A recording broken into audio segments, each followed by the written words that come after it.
COVID ini pandemi biasa atau war tool atau senjata perang? Hal ini merupakan pertanyaan mendasar sehingga jawaban dari pertanyaan tersebut sesungguhnya tercermin dengan tindakan apa yang diambil oleh para pejabat saat ini. Lalu kita bertanya lagi, apa yang terjadi ketika vaksin sudah mencapai 70% populasi yang seharusnya sudah tercapai herd immunity atau kekebalan kelompok. Lalu muncul mutasi strain virus baru lagi. Berdasarkan data kecepatan melakukan vaksinasi COVID Indonesia sudah cepat di tengah gelombang terpaparnya juga tinggi seperti saat ini. Sehingga yang tadinya 250.000 vaksin per hari, Indonesia itu sesungguhnya bisa mencapai herd imunitas dalam 3 tahunan lagi dari sekarang. Saat ini dipercepat berdasarkan informasi bisa 1 juta suntik vaksin per hari. Walau data ini masih diragukan karena kalau satu tenaga kesehatan menyuntik 100 orang per hari maka ada 10.000 nakes yang bekerja. Namun kita anggap informasi ini benar dulu deh. Maka dalam 1,5 tahun lagi atau akhir tahun 2022 herd imunitas tercapai maka kita menang melawan COVID. Pertanyaan liar, apa yang terjadi kalau mutasi lain lagi datang? Lalu kita kejar-kejaran deh dengan vaksin jenis baru lagi. Kalau saat ini kita anggap serangan gelombang kedua, apa yang terjadi kalau ada strain jenis baru yang mungkin bisa membuat gelombang ketiga di tahun depan? Melihat cara penanganan pemerintah atas COVID yang merupakan virus import dan PCR antigen juga produk import kebanyakan dan masker juga terbanyak barang import, bahkan disuruh 2 lapis lagi sekarang. Lalu vaksin juga produk import. Ini kita tidak boleh berlama-lama seperti ini. Apa nggak kita balik aja sebaiknya? Inilah masa di mana produk lokal, misalnya masker, harusnya merupakan 90%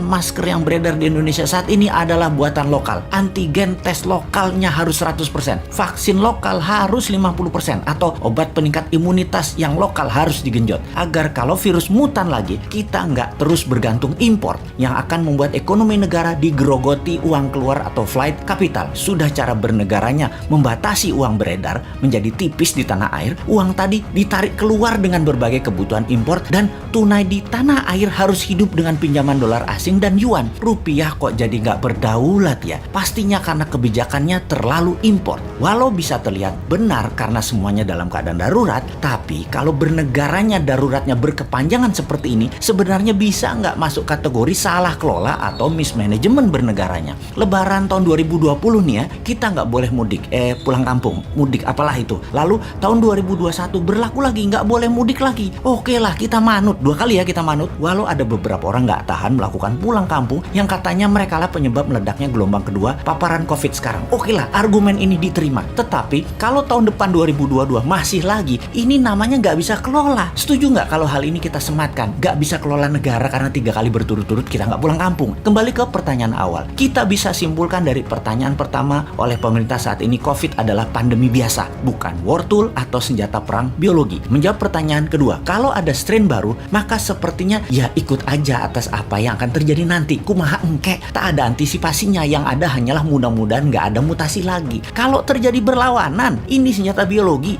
dan strain baru, mutasi baru lagi yang membuat harus vaksin baru lagi. Kita tergopoh-gopoh lagi. Solusinya pasti tinggal bangun narasi, bayar pasukan buzzer, dan pasukan buzzer bekerja keras lagi. Nah, di posisi begini kasihan mereka yang mau jadi presiden tahun 2024, sementara mereka dalam posisi menjabat yang ternyata salah semua pengelolaan pandemi dan ekonominya. Pasti kena imbas negatifnya mereka karena mereka juga bagian dari ketidaktepatan kelola pemerintah pusat dan daerah. Karena yang digadang-gadang tahun 2024 kebanyakan pejabat incumbent. Di sini enaknya jadi yang bukan pejabat tetapi selalu memberikan solusi. Bahkan bukan hanya solusi, tapi saran yang dikerjakan walau dengan skala tanpa fasilitas. Bisa jadi kuda hitam nggak di tahun 2024 kira-kira dia itu. Tapi mudah-mudahan prediksi ini salah. Ekonomi membaik, COVID teratasi tahun ini. Amin. Cuman takut aja prediksi ini benar. Masa tinggal bosman tahun 2024? Ya nggak mungkin toh. Harusnya bisa 3 kali menjabat. Dukung!